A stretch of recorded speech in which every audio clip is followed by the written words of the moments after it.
Assalamualaikum warahmatullahi wabarakatuh. Selamat sore, saudara-saudaraku dimanapun Anda berada. Dari Sabang sampai Merauke, dari Miangas sampai Pulau Rote. Ketemu lagi dengan kami dari channel News Clan Official. Saudara-saudara, kali ini kita informasikan tentang berkumpulnya kiai-kiai sepuh ya. Kiai sepuh berdiskusi membahas masalah nasabah Alawi. Tentu kalian penasaran apa yang diperbincangkan. Kiai-kiai sepuh sudah banyak yang mulai sadar. Memang pengaruh tesis ilmiah Kiai Haji Madidin Usman sudah sangat meluas. Tidak saja dari kalangan muda, hampir semua kalangan sudah ada yang memiliki kesadaran bahwa tidak perlu mempercayai Pak Alawi sebagai cucu Nabi. Dari Gen Z, para kawula muda sudah banyak yang sadar. Dari golongan kiai, para ulama, banyak yang sudah sadar. Dari para pejabat juga tidak sedikit yang sudah sadar melepaskan diri dari perbudakan spiritual. Nah, mungkin diskusi ini kita tunggu-tunggu karena ini yang bicara bukan orang sembarangan. Namun sebelum itu kita sampaikan sambil menunggu kalian kumpul, saudara-saudaraku, kita sampaikan doa dulu, semoga semuanya sehat walafiat, sehat lahir dan batin, dimudahkan semua urusannya yang baik. Mudah-mudahan diberikan umur usia yang panjang, yang penuh barokah, magfirah, hidayah, taufik dari Allah Subhanahu wa Ta'ala. Dan semoga semuanya diberikan keselamatan, baik keselamatan di dunia maupun di akhirat. Selalu kita sampaikan, untuk selamat di dunia dibutuhkan ilmu. Untuk selamat di akhirat dibutuhkan ilmu. Tentu saja untuk selamat di dunia dan di akhirat dibutuhkan ilmu ya. Tidak sedikit pun dibutuhkan nasab dari oknum-oknum Habib Alawi yang sekarang sudah terbukti berdasarkan kajian ilmiah. Bukan fitnah bahwa pengakuan sepihak, klaim sepihak dari oknum Alawi tidak terkonfirmasi. Mengaku sebagai keturunan Rasulullah, tidak tersambung nasabnya sebagai nasab yang soheh sebagai keturunan Rasulullah. Apalagi kalau berdasarkan tes DNA. Berdasarkan tes DNA, Mbak Alawi mustahil sebagai keturunan Rasulullah SAW. Dengan adanya fakta-fakta dan data-data yang kita sampaikan tersebut, maka Kiai Imaduddin Usman Al-Bantani dengan tegas menyampaikan haram hukumnya Mbak Alawi dipercaya sebagai keturunan Nabi Muhammad SAW. Bahkan Kiai Imaduddin menyampaikan dengan tegas beliau bertanggung jawab baik di dunia dan di akhirat. Oleh karena itu banyak yang mempertanyakan ini. Kita jelaskan bahwa Mbak Alawi sesungguhnya adalah klan atau kelompok di Yaman yang kehidupan mereka di Yaman secara status kurang begitu dihargai. Maka supaya mereka dihargai, maka para leluhur mereka itu mencangkokkan nasab mereka kepada nasabnya keturunan Rasulullah ya, yaitu kepada nasab Ahmad bin Isa Al-Abah yang meninggal 895 Hijriah. Saudara-saudaraku, kalau nasab Ahmad bin Isa Al-Abah sudah masyhur, beliau memang keturunan Rasulullah. Nah, tampaknya Mbak Alawi ini ingin mendapatkan keuntungan dengan mencangkokkan nasab dari para klan mereka kepada nasab Ahmad bin Isa Al-Abah, sampai supaya orang yakin bahwa Ahmad bin Isa itu adalah orang yang pernah hijrah ke Yaman, maka dibuatlah makam palsu, yaitu makamnya Ahmad bin Isa tetapi itu palsu yang ada di Yaman. Dan itu sudah viral, seringkali dikupas, dibahas berulang-ulang oleh Kiai Imaduddin dan juga oleh Kiai Nur Yahya Salafiyatin Negara dan kiai-kiai yang lain yang paham tentang hal itu. Saudara-saudaraku, mereka yang marginal di Yaman kemudian di abad 19 akhir, pada awal abad 19, keturunan Yaman kemudian datang ke Nusantara. Mereka mencari penghidupan yang lebih baik Sekali lagi yang dicari adalah keuntungan ekonomi supaya ekonominya lebih baik. Oleh karena itu kita tidak heran kalau para keturunan imigran Yaman itu sampai sekarang yang dipuja-puja adalah keduniawian. Bahkan dia sebenarnya memang menjual-jual agama untuk kepentingan duniawi. Ini dugaan begitu kuat karena mereka seringkali memanipulasi ajaran-ajaran Islam, memanipulasi dalil dan hadis. Bahkan mereka tidak segan-segan memalsukan dalil-dalil Al-Quran dan hadis untuk membodohi dan mendoktrin orang lain supaya khususnya pribumi percaya bahwa Ba'alawi itu sebagai keturunan Nabi. Selama berabad-abad tidak ada orang yang berani meneliti nasab Ba'alawi karena mereka takut ya diancam dengan neraka, diancam dengan tidak mendapatkan syafaat, nanti diancam dengan Rasulullah pasti kecewa, nanti Allah murka dan seterusnya. Jadi seolah-olah mereka di branding di Indonesia ini keturunan Ba'alawi adalah satu-satunya pemegang kunci surga. Seperti itulah kira-kira. Makanya perjuangan Kiai Madudin Usman Al-Bantani tidak mudah, banyak sekali menghadapi tantangan, hambatan, dan gangguan. Namun kebenaran menemukan jalannya sendiri, sehingga sampai saat ini tidak sedikit orang yang sadar dan mengikuti tesis ilmiah Kiai Haji Imaduddin Usman Al-Bantani.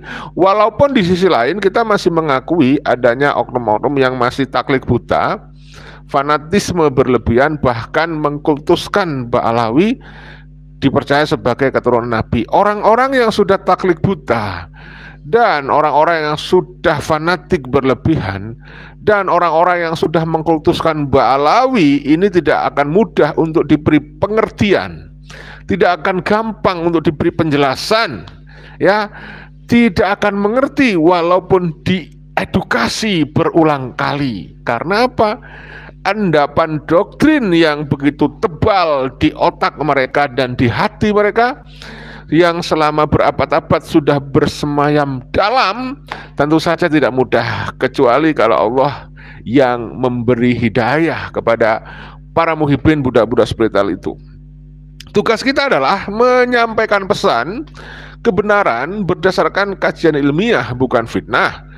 Berdasarkan kajian ilmiah, kitab nasab, sejarah, filologi, dan juga tes DNA, Ba'alawi terbukti bukan keturunan Rasulullah. Ini yang harus selalu kita gaungkan, kita sosialisasikan, kita edukasikan kepada masyarakat. Karena kita yakin dengan edukasi, masyarakat pada akhirnya mengerti. Dengan semakin banyak, semakin luas masyarakat mengerti bahwa Ba'alawi bukan keturunan Nabi, maka kita berharap ini akan bisa mempersempit ruang gerak Ba'alawi yang selalu mendoktrin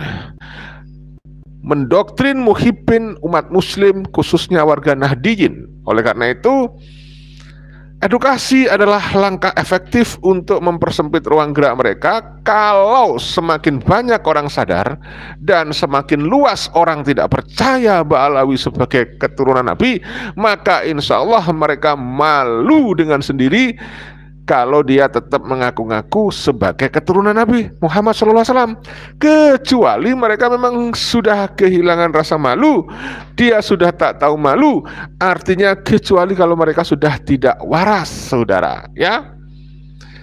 Sekarang ini mereka sudah tidak bisa lagi berargumentasi, bernarasi yang menggunakan bukti. Maka yang muncul, mereka berusaha untuk membakar keyakinan daripada muhibbin supaya dia bisa mempersekusi Kiai Imaduddin dan para pendukung tesis ilmiah Kiai Haji Imaduddin Usman Al-Bantani. Wajar ketika seseorang sudah tidak bisa melakukan akal sehat, menggunakan akal sehatnya. Ketika kelompok orang yang sudah tidak bisa menggunakan nalar sehatnya, tentu saja mereka sudah merasa kehabisan akal. Yang namanya kehabisan akal, maka yang terjadi okol keluar, ya, amarah, emosinya keluar, meledak-ledak, menggebu-gebu, seperti misalnya ceramah dari Rizik Syihab, ceramah dari Mudor Tanggul, Pak Qurtubi Jailani. Bahkan Pak Qurtubi Jailani menciptakan sebuah kitab yang di-branding sebagai bom nuklir yang diharapkan berisi antitesis yang bisa merungkatkan tesis ilmiah Kiai Haji Imaduddin Usman Al-Bantani.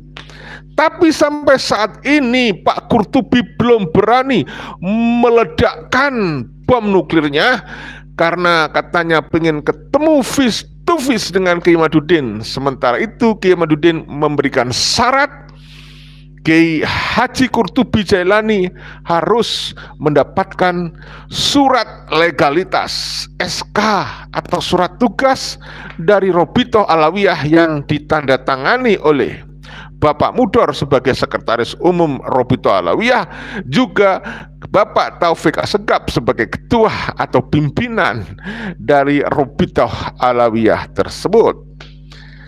Para netizen kemudian berpikir, andai kata Robitoh Alawiyah, dalam hal ini Bapak Taufik Assegaf, menghargai sosok Bapak Qurtubi Jailani dan karyanya berupa kitab nasab yang dia tulis memang bertujuan untuk melawan, untuk merungkatkan, untuk ngebom tesis ilmiah Kiai Imaduddin, harusnya Bapak Taufik Assegaf dengan mudah mengeluarkan SK atau surat tugas yang menyatakan intinya bahwa Bapak Qurtubi Jailani mewakili Robitoh Alawiyah berdiskusi dengan Kiai Haji Imaduddin Usman Al-Bantani.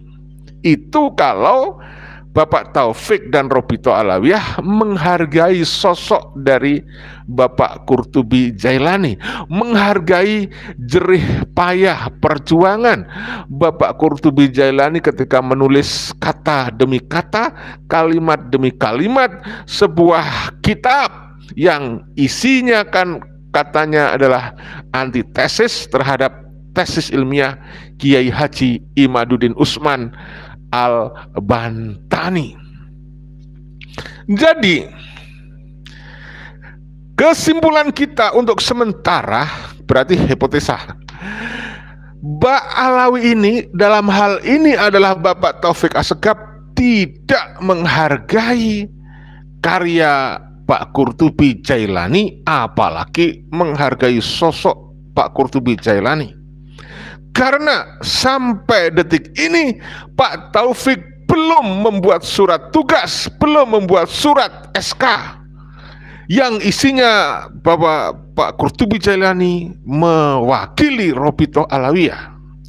Bahkan secara pribadi saya sudah pernah menyarankan kepada Bapak Qurtubi Jailani agar meminta bantuan sang pemimpin dan jenderalnya, yaitu siapa? Imam Jumbo, Pak Unyil. Kedekatan Pak Qurtubi Jailani dengan Pak Rizik, siapa tahu itu lebih dihargai oleh Pak Taufik. Dengan minta rekomendasi atau bahkan diantar, misalnya kalau bisa Pak Taufik mengantar Pak Qurtubi Jailani menghadap Pak Taufik Assegaf agar Pak Qurtubi Jailani mendapatkan surat atau SK dari Pak Taufik yang isinya mewakili Robitoh Alawiyah untuk berdiskusi dalam tanda petik debat dengan Kiai Haji Imaduddin Usman Al-Bantani. Nah, tampaknya dari barisan Robitoh Alawiyah menyungsep sembunyi, ya, lari terbirit-birit alias kabur dari persoalan ini. Maka yang layak disebut sebagai al-kaburi adalah oknum-oknum dari Ba'alawi yang tidak berani mengeluarkan SK kepada Pak Qurtubi agar berdiskusi dengan Kiai Haji Imaduddin Usman Al-Bantani. Jadi saudaraku, begitu mudahnya. Kalau itu tidak terjadi, maka kita bisa duga polemik nasab ini akan terus berlangsung. Dan dari jejak-jejak digital dan jejak sejarah dari Ba'alawi, kita bisa simpulkan karakter Ba'alawi. Tampaknya seandainya kiamat kurang 1 detik pun, Ba'alawi tidak akan pernah mengakui bahwa dirinya bukan keturunan Nabi Muhammad SAW. Karena memang tabiat mereka yang sudah menikmati indahnya, enaknya, nyamannya mengaku-ngaku dan mengkapitalisasi nasab Rasulullah SAW yang kita cintai dan kita hormati bersama. Seperti itulah saudara. Baik saudaraku, untuk menambah literasi yang akan kita sampaikan video dari dialog kiai-kiai sepuh, ada Kiai Syarif Rahmat ya, dan lain-lain. Saudaraku, kita perlu pahami ya, tetap kita lakukan edukasi masyarakat, edukasi kepada masyarakat dalam koridor tata nilai sopan santun yang kita pegang. Kita akan tetap lakukan setiap edukasi secara terarah dan terukur tanpa emosi. Jadi kita berharap kepada semua muhibin, kepada semua oknum-oknum kabib, janganlah marah-marah. Ini masalahnya ilmiah. Tak usah kau marah-marah, ngancam-ngancam. Apalagi sampai kau ancam-ancam kita akan masuk neraka. No way. Hanya orang dungu dan orang yang kurang literasi yang percaya dengan doktrinasi yang dilakukan oleh kabib-kabib Ba'alawi, saudara. Orang yang masih memiliki akal sehat, nalar yang normal, insya Allah tidak akan bisa percaya kepada sesuatu klaim secara sepihak tanpa bukti, saudara. Oke, setuju? Baik, saya akan sampaikan video dari para kiai sepuh yang sedang mendialogkan atau berdialog ya, diskusi ya tentang nasab ini. Gimana ini nyelesainnya gitu ya. Baik, kita simak berikut ini ya. Sembahyang lebih mulia daripada ulama 70 yang alim itu kan, Masya Allah luar biasa. Ini kan pembohongan luar biasa.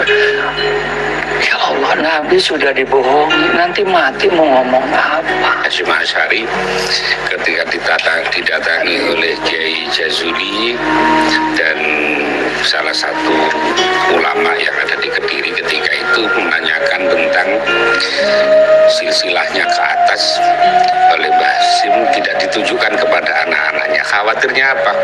Khawatirnya karena orang itu silau dengan nasab, akhirnya membanggakan nasab seperti yang sekarang lagi marak ya, sekarang lagi marak. Ijazah itu harus ada. Ente doktornya di mana ijazah pun gak diterima kalau belum dilegalisir. Kan bisa apa legalisir dulu baru dia alumninya bener begitu gitu. Sekarang legalitasnya dulu yang benar baru insya Allah gitu. Iya, itu bangga juga ya untuk masyarakat ya. Untuk masyarakat dan warga. Orang kan mengaku dokter harus tunjukkan ijazahnya. Ya wajib kan legalisir. Kalau tidak ada ijazahnya berarti kan ngaku-ngaku. Berarti nanti masyarakat ketika datang seseorang, saya ya Rasul nih, harus ada tes DNA. Tes DNA-nya. Nah, ini saya kira luar biasa kan. Orang punya nasab baik itu bagus. Karena khairun nasi dzu syarafin qadimin. Tapi tugasnya kan mestinya aqama li nafsihi syarafan jadida. Itu yang mestinya. Nah, sekarang enggak, modalnya adalah nasab. Padahal itu kayak gitu, kalau hanya membanggakan nasab saja itu termasuk wasyarul alamin adzabul khumul idza fakhartahum dzakaru jududa. Jadi hanya bisa pokoknya ini bapak saya, njit saya dan sudah begitu ramai polemik nasab dengan turunannya, dengan ranting-rantingnya, termasuk pemalsuan kuburan, pemalsuan nasab, pemalsuan sejarah NU, pemalsuan sejarah kemerdekaan dan Jatman itu kan. Kok dibiarkan? PBNU diam. PBNU artinya kurang pas kalau menyelesaikan ini. Satu-satunya adalah lembaga organisasi nasional yang namanya MUI wajib segera menyelesaikan ini. Ya, wajib ya sebenarnya organisasi-organisasi masyarakat seperti NU ya, kemudian seperti MUI ya, bahkan pemerintah. Terima kasih Bapak Kasiono ya. Pak Kasiono, selamat datang. Bapak Kasiono dari Banyuwangi hadir di belakang Gus Pribumi. Terima kasih Pak Kasiono ya. Dari Banyuwangi mana ini Pak Kasiono ini ya? Kemudian dari Mbah Tilah, terima kasih hadirnya Mbah Tilah. Sekarang bermunculan tokoh-tokoh sepuh maupun muda. Betul ya Mbah Tilah? Ya, ikut membahas nasab. Dari Satria Majapahit, terima kasih Satria Majapahit ya. Sudah hadir. Yang ngobok-ngobok dulu kan cucu Pak Alawi ya, betul ya, Pak Alawi dulu yang bikin gara-gara. Kita orang Nusantara ini kalau nggak digara-garain ya biasanya diem. Dari Bang Muhammad Johari, ini pertanda Pak Alawi tidak dapat hidayah Allah ya. Ya, terima kasih. Kita lanjut ya dari perbincangan Kiai Sepuh yang mudah-mudahan ada hikmah ya yang kita bisa petik ya. Tentu saja ada, karena ini menarik ini. Kita dengarkan baik-baik, kita simak, jangan sampai di skip ya. Teruskan dengarkan. Mudah-mudahan kalian tetap setia menemani kita sampai akhir. Tidak menyelesaikan ini.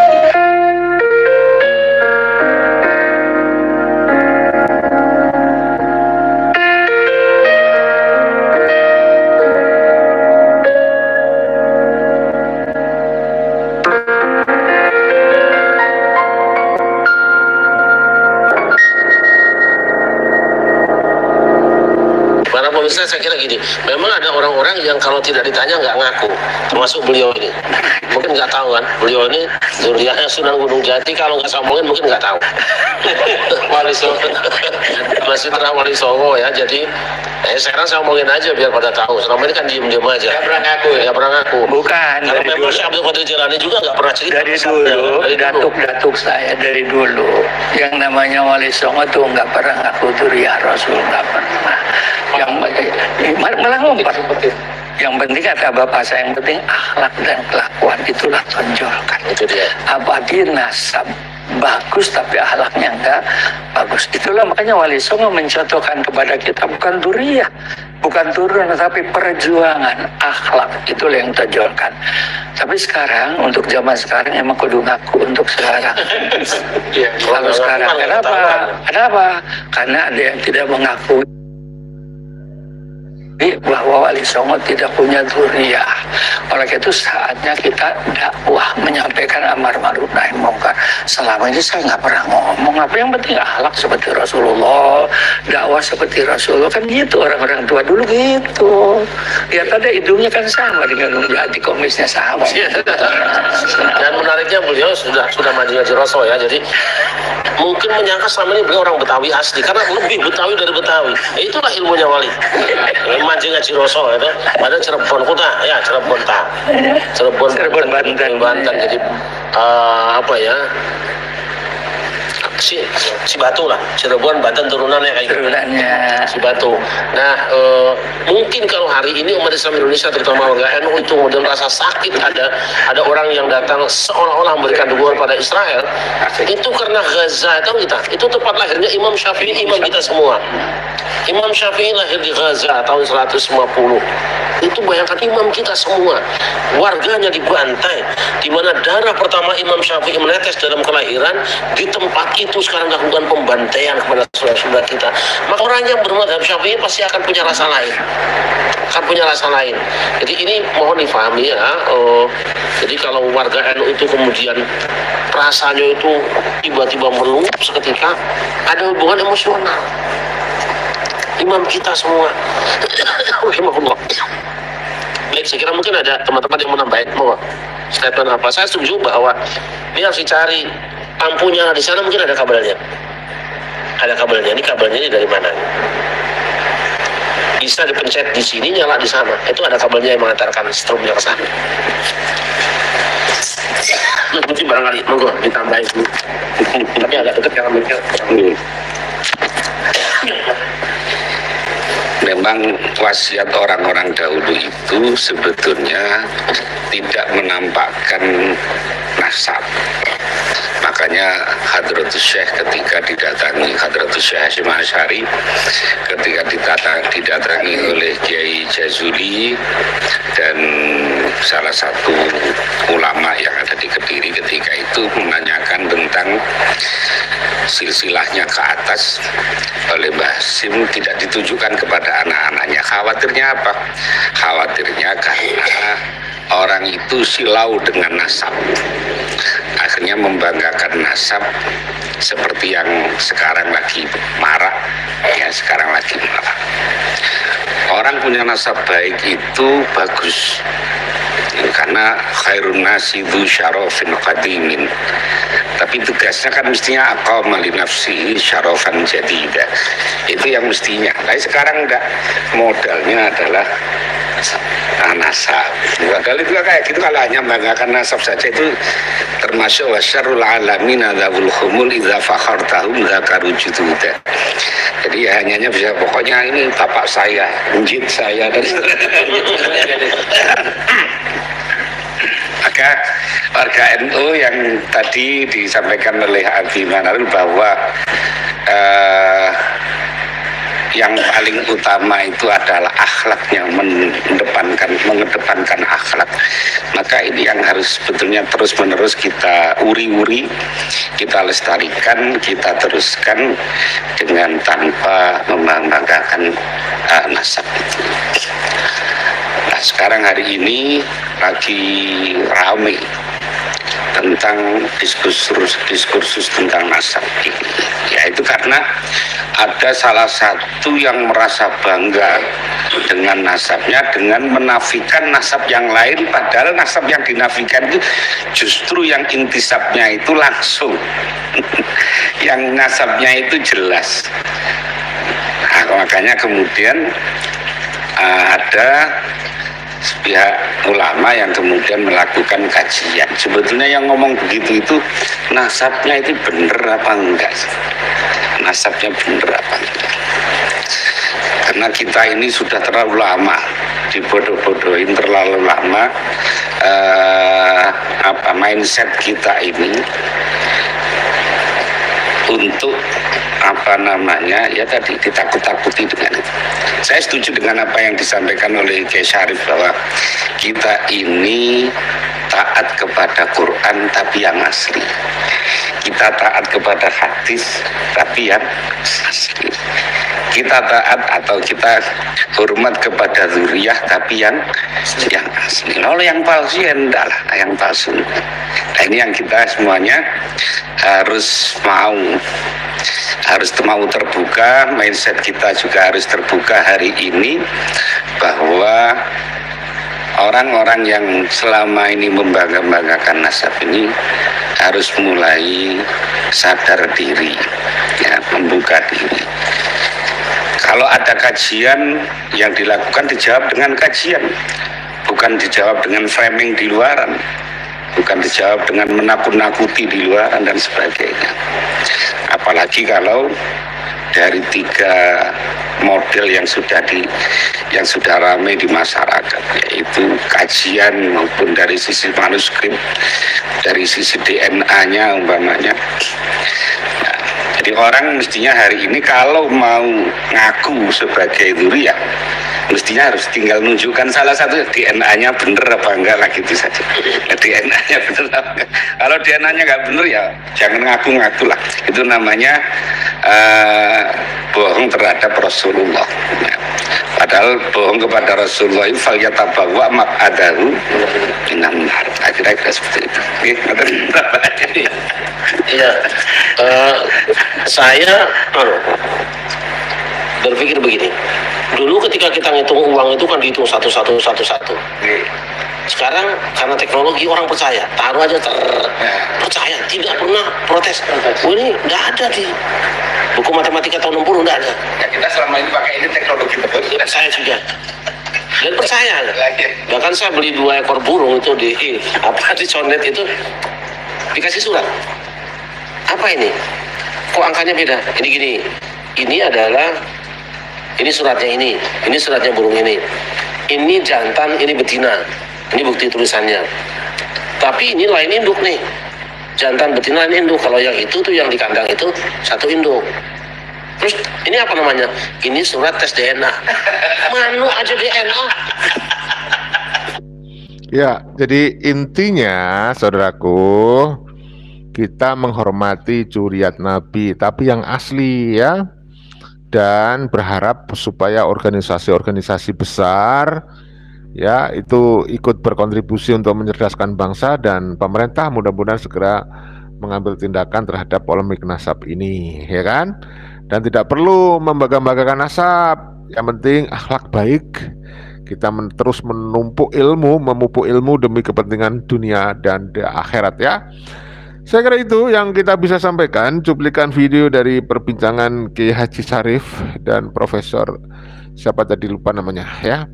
Baik, mohon maaf kalau ada kekurangan. Salam Pancasila Jaya, salam NKRI harga mati, salam Bhinneka Tunggal Ika. Wassalamualaikum warahmatullahi wabarakatuh. Merdeka!